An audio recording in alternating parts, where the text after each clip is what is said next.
contrôle complice. Indonesia juga mengecam keras pernyataan Presiden Prancis yang menghina agama Islam.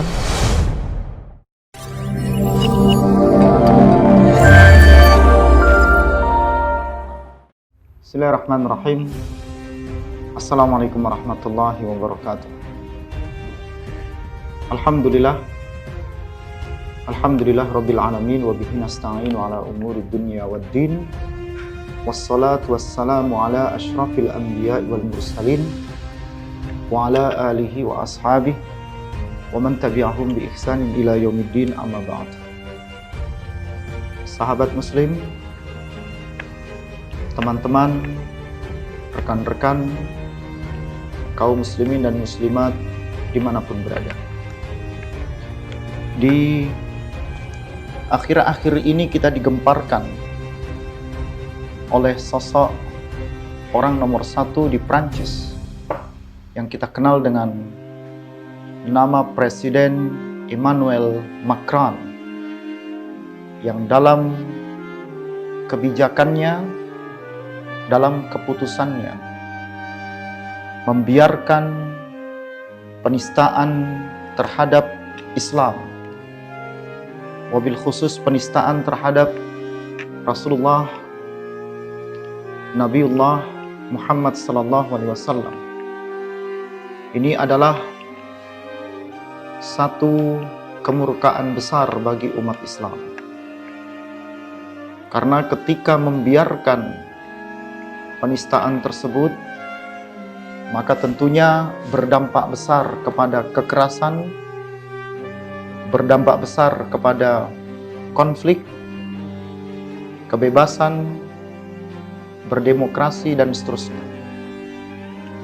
Sekalipun alasan daripada Presiden Macron yang membiarkan bahwasannya kartun yang menistakan Rasulullah Muhammad SAW ini secara tidak langsung berdampak kepada kebebasan untuk berekspresi yang tidak seharusnya terjadi. Kita bisa melihat di wilayah Eropa, khususnya ketika kita melihat beberapa negara, dan lebih kecil lagi kita melihat Prancis. Prancis adalah negeri yang boleh kita katakan minoritas muslim yang terbesar di wilayah Eropa, yang mungkin kalau kita analogikakan jumlah daripada umat Islam di Prancis berkisar 5 kali lipat lebih kecil dibanding daripada penganut agama Yahudi. Jadi kelompok Muslim di sana lebih sedikit sekali daripada kelompok-kelompok yang lainnya. Apa yang dilakukan Presiden Emmanuel Macron adalah sesuatu yang tidak seharusnya terjadi, karena ketika kita boleh berekspresi, kita boleh memberikan sebuah kebebasan untuk berpendapat. Tetapi ketika kebebasan berpendapat, kebebasan beride, bergagasan, kebebasan untuk berekspresi ini melampaui batas, sehingga yang seharusnya terjadi toleransi, saling menghargai, saling menghormati, maka justru berdampak kepada ketidakadanya toleransi itu sendiri. Maka keputusan yang diambil Macron bukanlah melindungi berekspresi dalam menyampaikan ide, gagasan, dan pendapat, tapi sudah melampaui kebebasan berekspresi, karena sudah melampaui saling menghargai atau sikap bertoleransi itu sendiri. Sekalipun kita bisa melihat setiap orang, setiap warga berhak untuk berekspresi, berhak untuk berpendapat, tetapi jangan sampai ketika berekspresi, berpendapat, maka ini menciderai tatanan-tatanan nilai, apalagi simbol dalam agama yang menjadi panutan pada setiap umat beragama. Maka ketika ini melampaui batas karena menciderai, melukai hal-hal yang berhubungan dengan prinsip, dengan nilai, dengan simbol agama itu sendiri, maka sikap ini tidaklah dapat kita benarkan.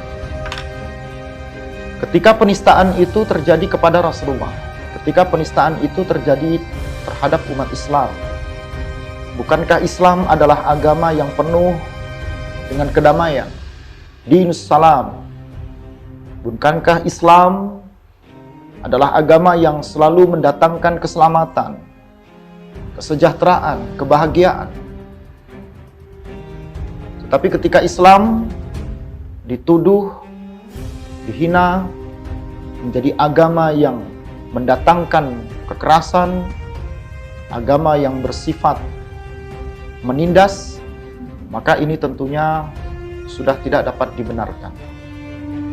Bukankah dalam hadis Rasulullah SAW, dalam hadis Sahih Muslim, menjelaskan kepada kita orang yang paling buruk kedudukannya di sisi Allah adalah seseorang yang ketika dia ditinggalkan oleh manusia yang lainnya, itu disebabkan karena ia ingin menjauhkan dirinya dari keburukan.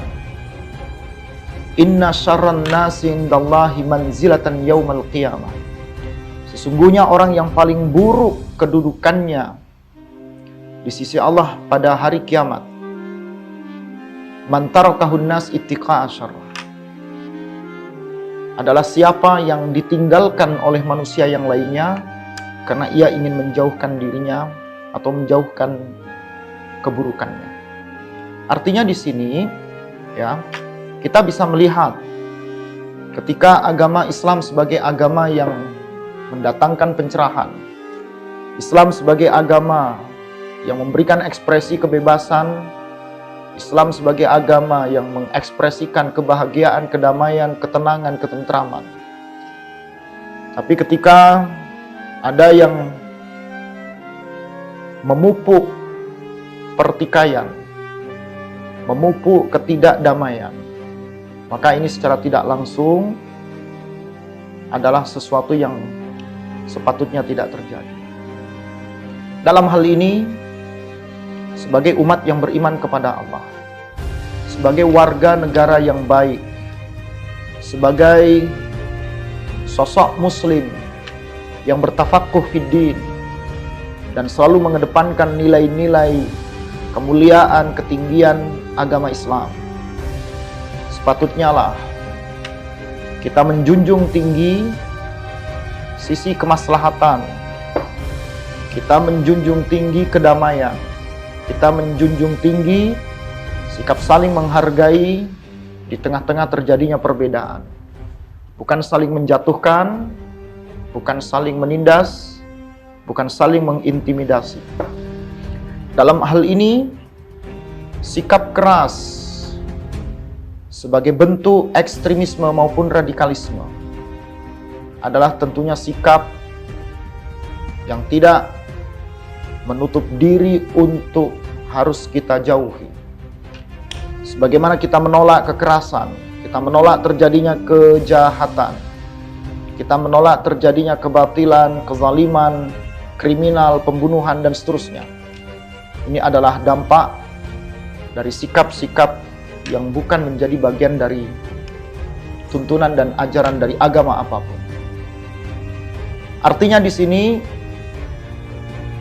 bila Emmanuel Macron menginginkan adanya intoleran, adanya radikalisme, adanya terorisme yang mementingkan kemaslahatan tertentu di negeri Prancis, dan yang menginginkan terjadinya hubungan kebaikan dalam umat Islam, maka tentunya hendaklah menghentikan dan meminta maaf, menghentikan api pemantik yang menghadirkan masalah yang saat ini kita bisa lihat respon dari beberapa negara-negara Islam, bahkan respon dari umat Islam di seluruh dunia yang mengecam untuk segera menghentikan penistaan dan penghinaan terhadap umat Islam, khususnya kepada Rasulullah Muhammad SAW. Dan ada baiknya ketika meminta maaf agar perkara-perkara yang demikian ini tentunya tidak berkelanjutan. sebagai warga yang baik, sebagai pemimpin yang baik, tentunya menyebar nilai-nilai kebaikan, menebar nilai-nilai kemaslahatan untuk kepentingan orang banyak, menghargai dan mengedepankan nilai-nilai perbedaan untuk diambil sisi kemaslahatan dan kebaikannya, adalah sosok yang seharusnya ada dalam kehidupan seorang pemimpin. Dari sini sudah sepatutnya lah sebagai umat Islam, sebagai umat yang beragama dan mengedepankan nilai-nilai kedamaian dan keselamatan, kepedulian untuk saling menghargai titik-titik perbedaan, sikap untuk mengedepankan keukhuwahan dan kebersamaan adalah bagian dari prinsip hidup bagi sosok yang beragama dan meyakini kebenaran daripada keyakinan yang ada dalam agama tersebut.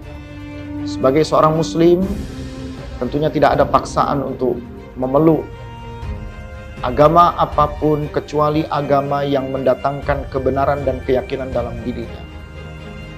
La ikraha fid din, tidak ada paksaan dalam keberagamaan.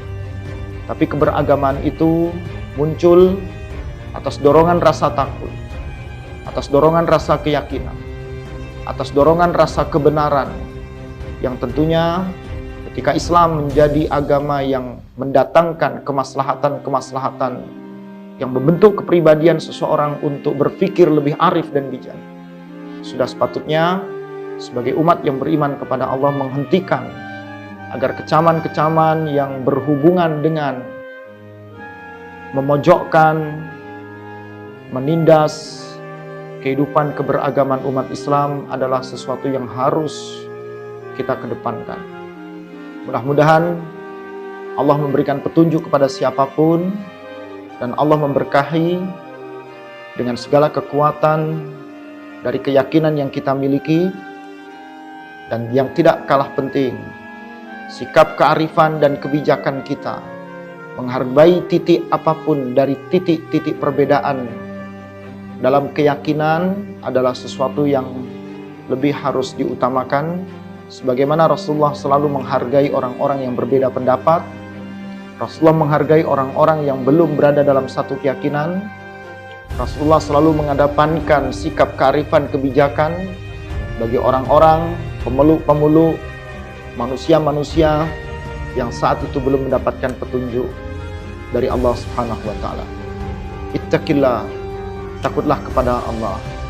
Insya Allah, Allah yang akan mendatangkan petunjuk kepada siapapun bagi hamba-hambanya yang dikehendaki. Semoga bermanfaat. Wassalamualaikum warahmatullahi wabarakatuh.